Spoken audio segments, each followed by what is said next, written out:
Hello and welcome to FPL Daddy. Game week 27 wasn't the best game week for me.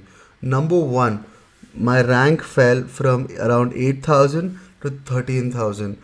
But to be really honest, I'm not worried whatsoever. Why is that? So I didn't play the free hit which most managers did in game week 27. I see a better opportunity to do that in something like a game week 33 or 36. I still have my bench boost. I still have my free hit, and I'm going to use them strategically in the double game weeks of probably 36 and 33 once we know how FA Cup fixtures are lined up. I've heard that game week 36 might have all 10 teams, with a double game week. So we'll make those decisions at the fag end of the season. But coming to the performance of the team for game week 27, the triple up of Burnley was an absolute flop. Vegas didn't give us an attacking return. Burnley didn't have a clean sheet. So that was quite disappointing. We did essentially make sure that we have a Wolves, double defense, and it was against the team selection for game week 27. But that's because Wolves had really good fixtures from 28 to about 32. So that's the reason we had got double Wolves defenders. Coming to the midfield, I just don't know how Fernandes didn't haul more than even 10 points, because he got so many chances and United were really wasteful in their finishing. But any other day, I think Fernandes would have easily had like a 10-point haul here. To complete my midfield, Mahrez hardly played, so that wasn't expected. He only played 13 minutes. But in the large scheme of things, it's okay, I think, because 41 points isn't too bad for a team which hasn't played free hit. Harry Kane, in fact, saved our team with 11 points. He's been in good form. So let's get straight to the team selection for game week 28. The game week 28 team looks fabulous on paper. We have, I think, about 10 players with a double game week. We have Dubravka with a double game week. Newcastle have largely improved at the back. Rudiger is somebody we had taken last game week, knowing that the fixture would be added to Chelsea this game week. I even mentioned that on Twitter and my Instagram handle if you go and look at my old posts. We have a double Wolves defense here. They're really well lined up. Both the games are at home, and I'm quite happy with my defense. Coming to the midfield, we have Mohamed Salah, who I think is hungry to do well. Liverpool is only 3 points behind City, so it's going to be a blockbuster of a finish to this Premier League season also. So that's the reason I have Salah, who I think can't not be there in your team. And Liverpool have a double game week the next game week, so I just removed Bruno and got Salah in here. I actually considered getting Havertz, but I didn't really want to deviate from Mohamed Salah.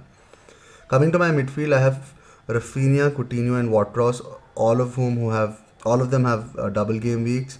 Coutinho, I think, is the most potent here, and as far as differential percentage is concerned, Watrous is owned only by 9.9% of managers. But if you actually compare that to somebody like a Rafinha or a Coutinho, they'll be way higher, 17.4%, and Coutinho 22.6%.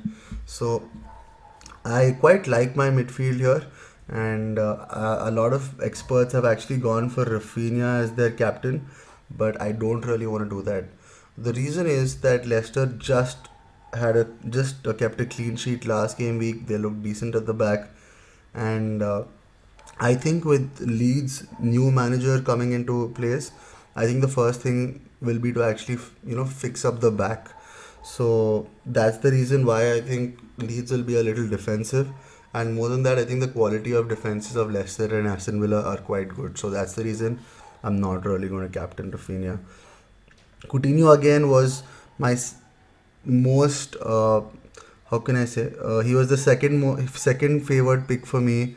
In fact, he was my captain before I changed to Rudiger, because I think Southampton have been winning a lot of games, but they've been conceding a lot. And Leeds, that are the worst team in the league right now with the most shots conceded. So the problem is not with the opposition they're facing.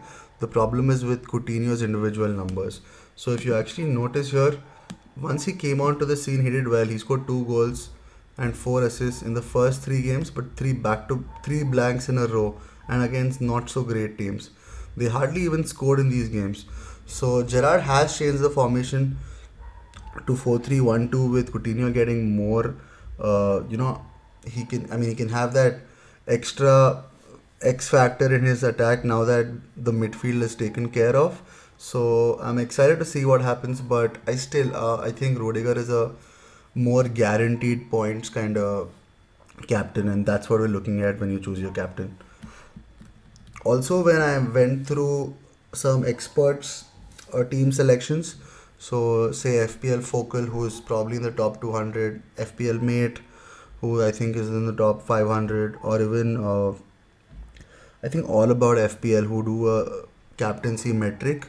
Rudiger was all of their choice. So I kind of have been convinced that Rudiger will be a better pick as far as the captaincy is concerned. Coming to my attack, I have removed Weghorst and have got Jimenez here. So I've taken a hit. I'm not really sure of what everybody has to say of Jimenez, that he's one of the worst strikers, he's been underperforming and all of that.